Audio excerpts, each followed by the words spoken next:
আসসালামু আলাইকুম, welcome to our channel food and innovation. আজকে আমরা তৈরি করব শুটকির তরকারি। শুটকির একটা ইয়ামি রেসিপি। চলেন আমরা মূল রেসিপিতে চলে যাই। ফার্স্টে আমরা এখানে নিয়ে নিয়েছি পুঁটি শুটকি। আপনারা অন্য শুটকি দিয়েও রান্না করতে পারেন। এখন একটা কড়াইয়ের মধ্যে শুটকি নিয়ে শুটকিটাকে ভালো মতন আগে টেলে নেব।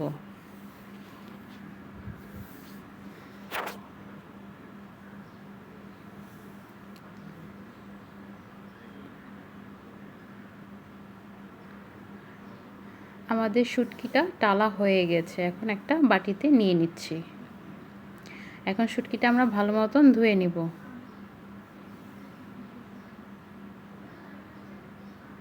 শুটকি ধোয়া হয়ে গেছে। এখন একটা কড়াইতে দিয়ে দিচ্ছি পরিমাণ মতন তেল,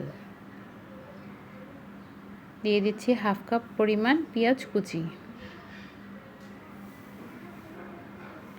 পেঁয়াজটাকে এখন ব্রাউন করে ভেজে নিব।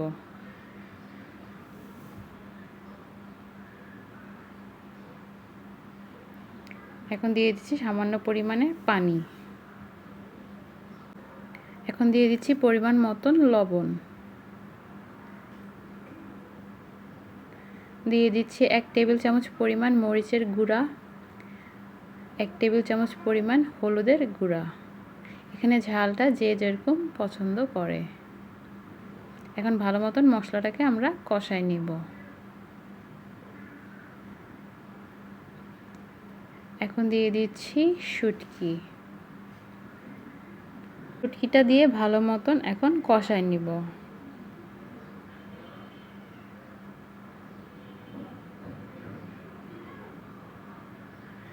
আর এদিকে আমরা নিয়ে নিয়েছি আলু আর বেগুন কুচি করে। এখন আমরা আলু আর বেগুনটা দিয়ে দিচ্ছি। আপনারা এভাবে আলু আর বেগুনটা কেটে নেবেন। এখন ভালো মতো নেড়ে চেড়ে নিব।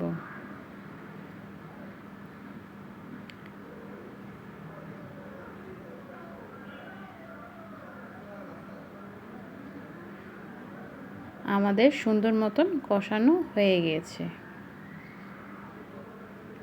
এখন দিয়ে দিচ্ছি পরিমাণ মতন পানি সিদ্ধ হওয়ার জন্য। এখন ভালো মতন একটু নেড়েচেড়ে ঢাকনা দিয়ে ঢেকে দিব।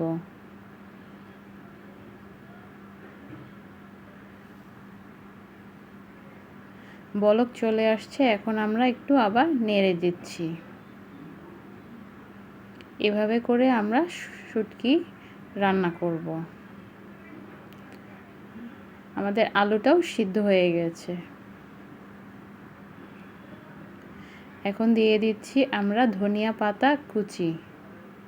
এখানে কেউ চাইলে জিরা ফাঁকিও দিতে পারে, ভাজা জিরা ফাঁকি। এখন আমরা দিয়ে দিচ্ছি ধনিয়া পাতা কুচি। এখন আবার কিছুক্ষণের জন্য ঢেকে দিব। আমাদের তরকারিটা একদম রেডি হয়ে গেছে।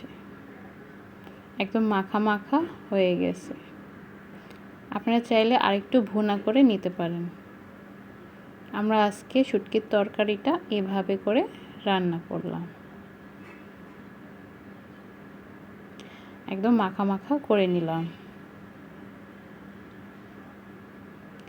তৈরি হয়ে গেল আমাদের মজাদার শুটকির তরকারি আলু বেগুন দিয়ে। আপনারাও বাসায় ট্রাই করবেন। কেমন হলো আমাদেরকে জানাবেন। আমাদেরকে লাইক করবেন, আমাদেরকে সাবস্ক্রাইব করবেন, আর আমাদেরকে কমেন্টসে জানাবেন আপনাদের কেমন লাগলো। Thank you.